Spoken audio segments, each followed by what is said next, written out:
अग्निवीरों की भर्ती सिर्फ ऑनलाइन, परीक्षा पाठ्यक्रम में कोई बदलाव नहीं। नमस्कार, मैं हूं आपके साथ सोनल और आप देख रहे हैं MNS न्यूज नेटवर्क। तो आइए खबर जानते हैं विस्तार से।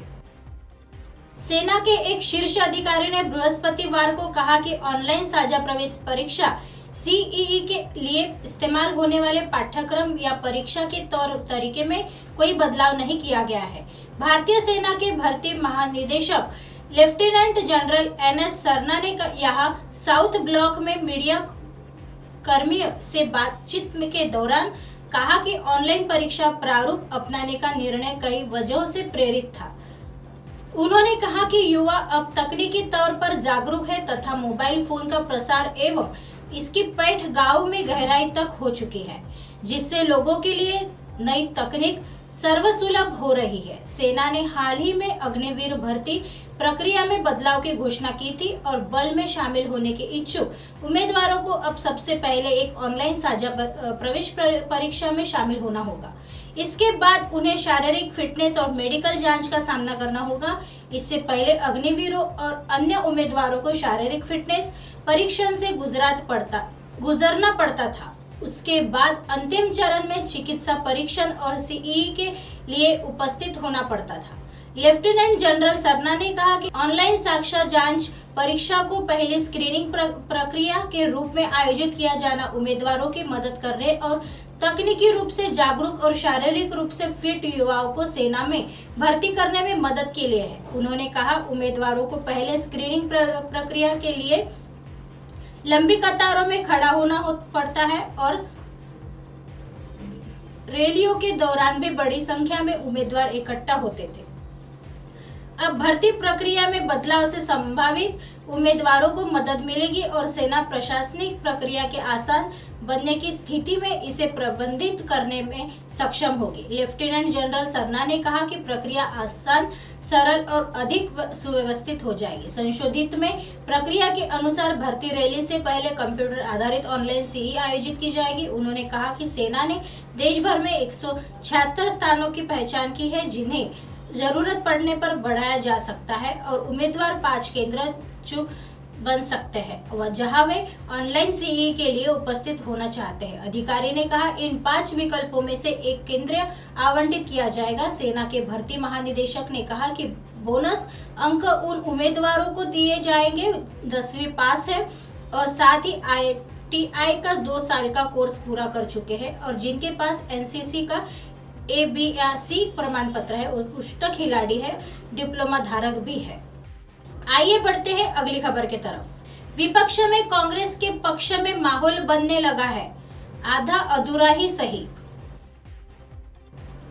फ्लाइट से उतरने से लेकर असम पुलिस के गिरफ्तार कर लेने तक कांग्रेस नेताओं ने बाहर चाहे जितना भी बवाल किया हो, सुप्रीम कोर्ट के भीतर तो वो एक आम नागरिक ही है तरह इंसाफ की भीख मांग रहे थे और वो आम नागरिक भी तब तक गुमनाम ही नजर आया जब तक कि सीनियर वकील अभिषेक मनु सिंघवी ने सुप्रीम कोर्ट को बताया नहीं था कि पवन खेड़ा कौन है और उनकी बातों से वो कितना इत्तेफाक रखते हैं। अभिषेक मनु सिंघवी ने अपनी दलील के साथ ही एक डिस्क्लेमर भी पेश किया था। पवन खेड़ा ने क्या स्टेटमेंट दिया है, मैं इसका समर्थन नहीं करता। साथ ही सिंघवी ने एक झटके में पूरा मामला भी ब्रीफ कर दिया। पवन खेड़ा 11 बजे फ्लाइट में बैठ गए थे, फिर अचानक फ्लाइट से उतर दिया गया क्योंकि असम, वाराणसी और लखनऊ में उनके बयान को लेकर शिकायत दर्ज कराई गई है। संक्षेप में मामला सुन लेने के बाद चीफ जस्टिस DY चंद्रचूड़ का सवाल था, ये पवन खेड़ा कौन है? फिर अभिषेक मनु सिंघवी ने चीफ जस्टिस को बताया कि वो कांग्रेस के प्रवक्ता है और लगातार प्रेस से बातचीत करते रहते हैं, ये दोहराते हुए कि वो उनके बयान का समर्थन नहीं करते, जिसे लेकर पुलिस ने हिरासत में ले लिया है। अभिषेक मनु सिंघवी ने बताया कि उनके खिलाफ कई FIR दर्ज किए गए हैं। असम पुलिस की ओर से पेश वकील ने कहा, सुप्रीम कोर्ट से कहा कि पवन खेड़ा ने देश की एकता के साथ खिलवाड़ किया है। दरअसल में पवन खेड़ा के खिलाफ ये पुलिस कार्रवाई प्रधानमंत्री नरेंद्र मोदी जी के पिता के नाम को लेकर प्रेस कॉन्फ्रेंस में एक टिप्पणी को लेकर हुई है। पवन खेड़ा ने मोदी के नाम के साथ उनके पिता के नाम में दामोदर की जगह गौतम बोला था। ये राजनीतिक बयान पवन खेड़ा ने अदानी ग्रुप के प्रमुख गौतम अदानी पर कांग्रेस के स्टैंड को प्रकट करने के लिए किया था। करीब आधे घंटे की सुनवाई के बाद सुप्रीम कोर्ट ने पवन खेड़ा के लिए तत्कालिक तौर पर सबसे बड़ी राहत दे दी, अंतरिम जमानत। ये ठीक है कि पवन खेड़ा को नियमित जमानत के लिए कोर्ट के फैसले का इंतजार करना होगा, लेकिन ये तो है कि सुप्रीम कोर्ट ने उनको असम पुलिस की गिरफ्त से निजात दिला दी है। ये भी ठीक है कि सुप्रीम कोर्ट ने पवन खेड़ा के खिलाफ दर्ज मामला को रद्द नहीं किया है, लेकिन सभी को एक जगह कर केस चलाने जाने का इंतजाम तो कर ही दिया है। ये राहत कम है क्या? अपने पार्टी का नेता होने के नाते ही नहीं, अभी तक बात ये भी समझ में आ रही है कि कांग्रेस भी फिलहाल अंदर से पवन खेड़ा जैसा महसूस कर रही है। कांग्रेस के या राहुल गांधी के ऐसा महसूस करने की वजह भी मिलती जुलती है, और वो है विपक्षी खेमे के नेताओं का लगातार सपोर्ट मिलना। आइए बढ़ते हैं अगली खबर की तरफ। कांग्रेस के 3 दिवसीय राष्ट्रीय अधिवेशन की शाही तैयारी। छत्तीसगढ़ में 24 से 26 फरवरी तक कांग्रेस के 3 दिवसीय राष्ट्रीय अधिवेशन के लिए शाही तैयारी की गई है। अधिवेशन में देश भर के दिग्गज कांग्रेसी नेता शामिल होंगे। अधिवेशन में छत्तीसगढ़ की संस्कृति का झलक दिखेगी। कांग्रेस की पूर्व राष्ट्रीय अध्यक्ष सोनिया गांधी और राहुल गांधी के लिए एक दर्जन छत्तीसगढ़ी व्यंजनों की सूची नवा रायपुर के मेफेयर रिसोर्ट को सौंपी गई है। कांग्रेस के वरिष्ठ नेता मेफेयर रिसोर्ट पे ही रुकेंगे।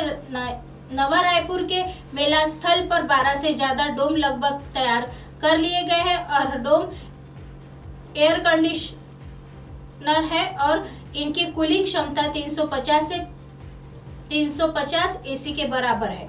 इसके लिए एसी की पाइपलाइनें बिछा दी गई है। थीम बेस्ड डोम में सारे वीआईपी रहेंगे। उसमें बड़ा मंच बनाया गया है। इसमें 250 नेता बैठ सकेंगे। ऐसी खबरें फिर लेके आएंगे इसी समय इसी जगह। तब तक देखते रहे MNS न्यूज नेटवर्क। नमस्कार।